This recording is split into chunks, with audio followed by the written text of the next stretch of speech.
ações e cotações. E para tratar desse assunto, nós recebemos no Hora H do Agro a Silvia Bamp.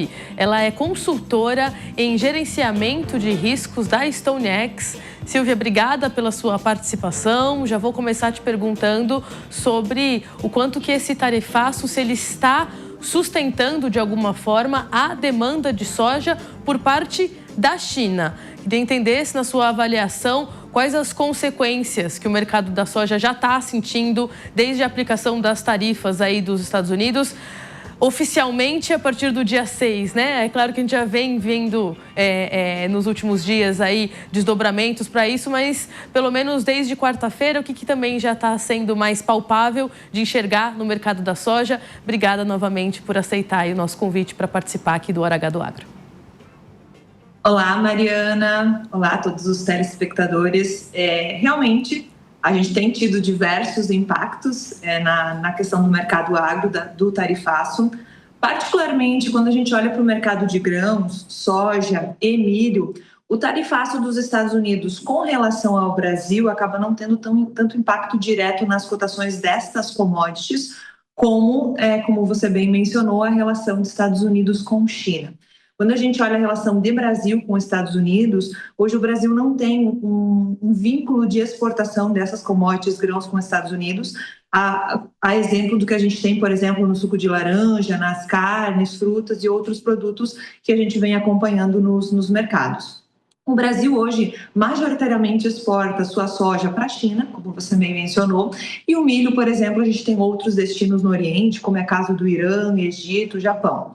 E sim, em relação ao tarifaço voltado especificamente para o Brasil, como eu comentei que a gente não teve impacto direto nas cotações dessas commodities, a gente acaba tendo um impacto em uma outra variável que é formadora de preço.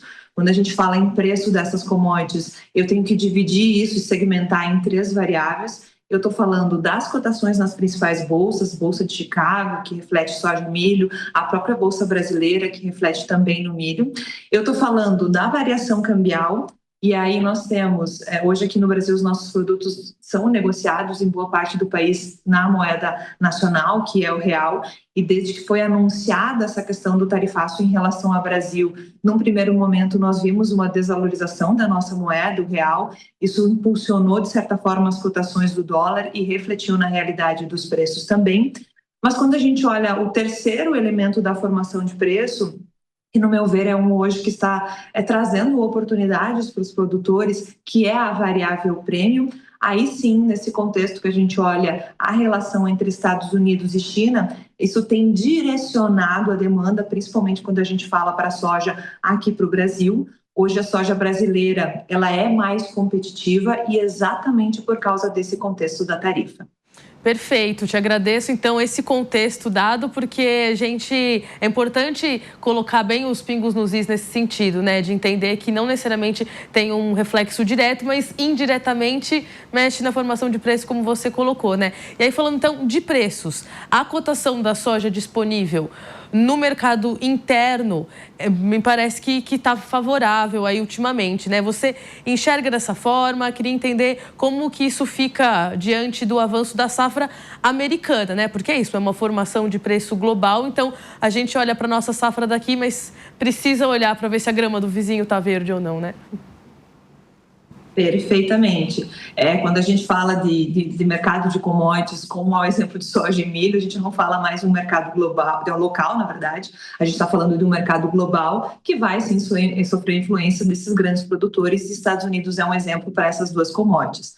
E a gente vem, diga-se de passagem, com uma conjuntura muito positiva da safra por lá, para ambas, né, tanto para a soja quanto para milho, e logo aí nos próximos meses essa oferta tende a chegar no mercado. E é claro que esse contexto do avanço da safra norte-americana positivo vem trazendo uma certa pressão sobre as cotações nas principais bolsas, né? E vem refletindo na nossa realidade de preços aqui. Porém, outros formadores de preço, até há uma semana atrás, nós vimos o câmbio escalando, e isso favorecia a nossa realidade de preço em reais por saca aqui no Brasil.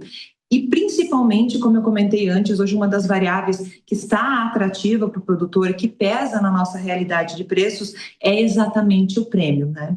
O prêmio reflete muito essa demanda, né? Esse apetite da demanda na outra ponta, e ele traz reflexos também nos preços em reais por saca.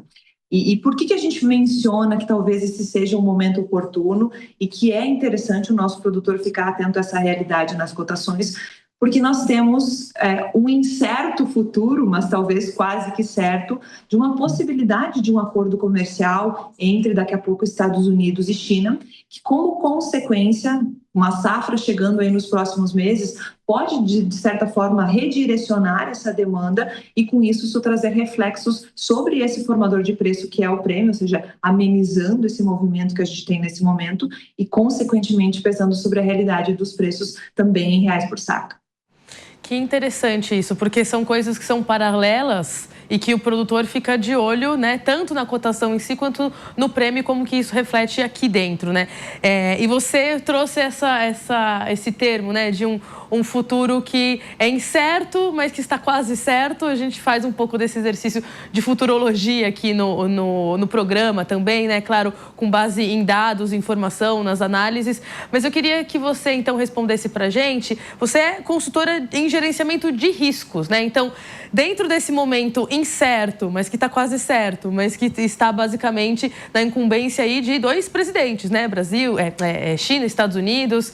Quais riscos que você alerta para quem está comercializando a soja nesse momento, né? Para quem não travou lá atrás e, de fato, está escoando uma parte, pelo menos, da produção agora? Que riscos que são necessários de se manter, né, atentos aí no radar, olhando para esse contexto de incertezas, mas a venda ela precisa se concretizar?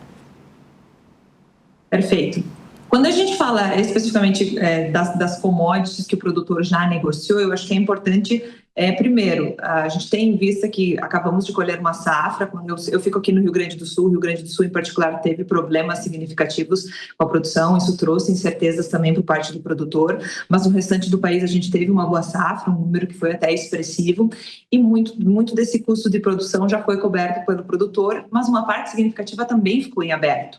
E tudo isso que a gente comentou nos traz um viés de oportunidades. O que é gerenciar risco? É ficar atento aos riscos que eu tenho, os riscos que estão aí na mesa, e como é que eu posso trabalhar com eles. E hoje o produtor tem ferramentas para trabalhar com a gestão de risco, que é exatamente mensurar, na verdade, a minha realidade, custos versus margem versus retorno, e utilizar as variáveis que formam o preço para fazer um travamento e muitas vezes maximizar esse resultado. Hoje o produtor tem acesso a travamentos com a Bolsa de Chicago, tem acesso a travamentos de câmbio, e aí eu não estou falando só necessariamente da safra atual, estou olhando também para a nossa próxima safra, né? Nós estamos quase nos aproximando no início de um plantio de uma próxima safra, os custos de produção estão sendo formados, então é importante o produtor ficar atento a essas oportunidades, e todo esse cenário geopolítico, toda essa volatilidade, está trazendo oportunidades para essas variáveis formadoras de preço. O prêmio, que é um que a gente acabou de comentar, né, no meu ver, nesse momento, é uma das variáveis que mais está atrativa, e hoje o produtor tem no mercado, através de ferramentas, derivativos também para que ele possa travar, né, ou maximizar em algum momento o travamento do seu prêmio para tentar trazer um resultado melhor na formação de preço lá na frente.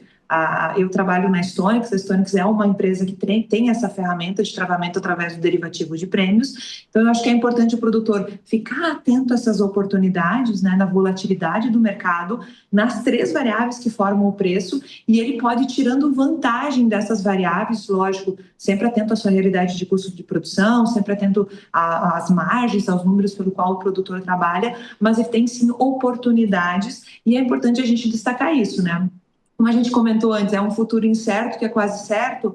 Então, por que não, apesar da gente saber que o Brasil tem risco climático, que eu não tenho a próxima safra definida, mas vamos pensar na safra atual e mesmo na próxima safra trabalhar com percentuais, o produtor já pode ir cobrindo esse custo, já pode ir se garantindo. Então, eu acho que isso é muito importante, e gerenciar risco é exatamente isso, avaliar as oportunidades que eu tenho, mas não só ficar na avaliação, né? Tomar alguma ação sobre isso.